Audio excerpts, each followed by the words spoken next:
My fiancé used my inheritance for his ex's wedding. Then the receipt listed me as the bride. When my dad died, he left me one thing that felt like a promise. $28,000 in a savings account, with a note that said, "For the life you choose, not the life someone pressures you into." I cried when I read it. My fiancé Ryan cried too. He held me and said, "Your dad trusted me to protect you." I believed him. 6 months later, we were planning our wedding. Nothing huge. A small venue, simple flowers, maybe a honeymoon if we were careful. Ryan kept telling me not to touch my inheritance yet. He said we should save it for a house. That made me love him more. Then my card got declined at the grocery store. I opened our banking app in the parking lot and saw the joint wedding account had been almost emptied, $22,000 gone in 3 transfers, all labeled vendor deposit. I called Ryan. He answered cheerful, like he had not just removed the floor from under me. I asked, "What vendor did we pay $22,000? Silence. Then he said, "Don't panic, I was going to explain." That sentence has never once introduced a good explanation. He told me his ex, Lauren, had an emergency. Her wedding venue canceled, and her family was too broke to fix it. He said he loaned her the money because she would pay it back after the wedding. His ex. For her wedding. With money from the account where I had transferred part of my dad's inheritance for our future. I asked why he did not ask me. He said, "Because you would have said no." At least he knew me. I told him to send me every receipt. He said he would, then sent one bluey screenshot with half the company name cropped out. So I called the venue myself. The coordinator answered and said, "Oh, you must be confirming the Bennett Miller wedding." I said no, I was calling about a payment. She asked for the bride's name. I said Lauren Miller. She paused. Then she said, "I actually have the bride listed as Lauren Miller for the ceremony, but the billing bride is listed as you." Billing bride. I asked her to email me the invoice. 30 seconds later, I was staring at a wedding contract for Lauren's ceremony, paid with my money, with my full legal name under Bride 1 and Ryan under Groom. Lauren was listed as special guest. Special guest.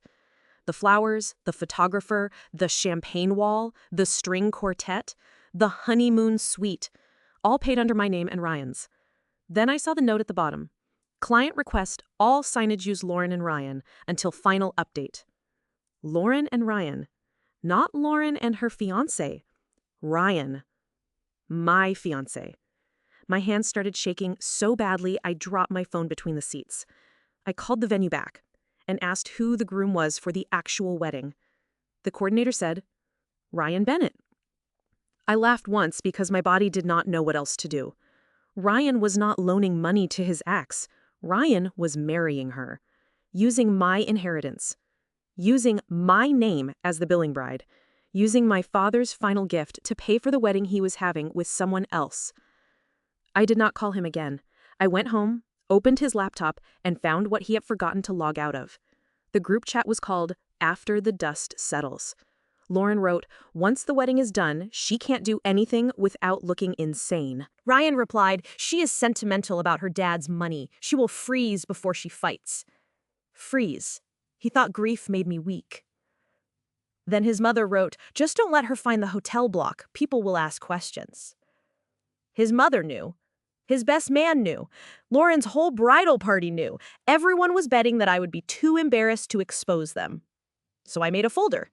Bank transfers, venue invoice, group chat screenshots, the contract with my name as billing bride, a screenshot of Ryan saying I would freeze. Then I called my lawyer.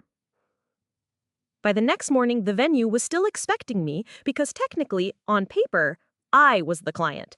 So I asked for access to the final slideshow and seating chart. The coordinator said, "Of course, bride access is active under your email." Bride access. That was the first time the lie helped me. Lauren's wedding was on Saturday. I arrived in a black dress with my best friend, my lawyer, and a folder thick enough to make a guilty man sweat.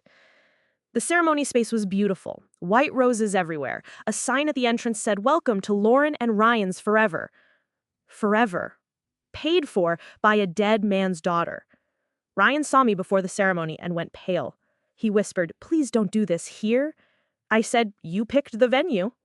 Lauren walked over in her dress, smiling like she was the victim already. She said, "This is my day." I said, "No, this is my invoice." Guests started staring. Ryan's mother rushed over and hissed, "Have some dignity." I said, "I brought receipts. Dignity is extra." The coordinator asked if everything was okay. I said, "Actually, as the billing bride, I need to make one final slideshow update." Ryan grabbed my wrist. My lawyer stepped forward and said, "Touch her again, and we add that to the complaint." He let go.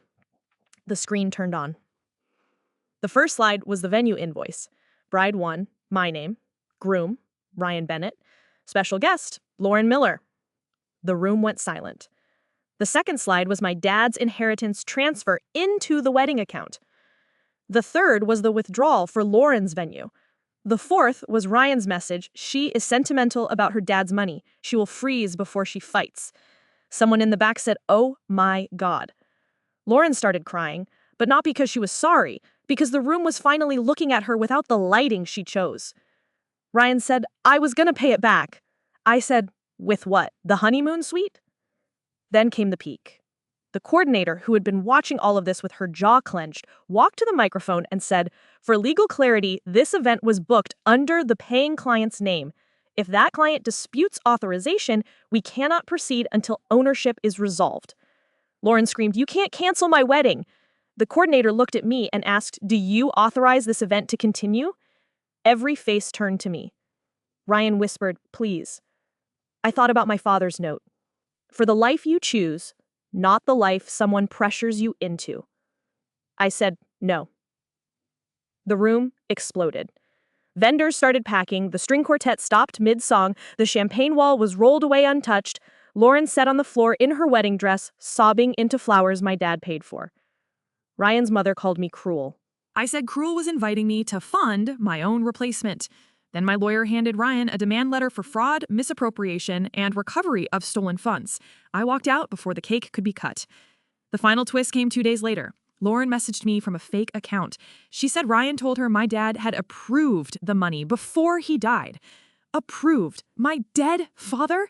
Ryan had told her the inheritance was a blessing from my family because I supposedly felt guilty that I could not give him the wedding he deserved. Then she sent me a voice memo Ryan had sent her. In it, he said, "Once we are married, she will settle, because taking me to court will make her look bitter." That voice memo became my favorite wedding gift. 3 months later, I got every dollar back, plus legal fees. Ryan's employer found out because he had used his work email for vendor contracts.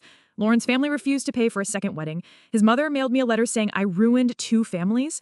I mailed it back with a copy of my dad's note. Ryan texted from a new number. "I hope the money was worth being alone." I replied, "It bought me the truth. Best purchase I ever made." Then I blocked him. My fiancé used my inheritance for his ex's wedding, so I showed up as the billing bride and canceled the whole thing.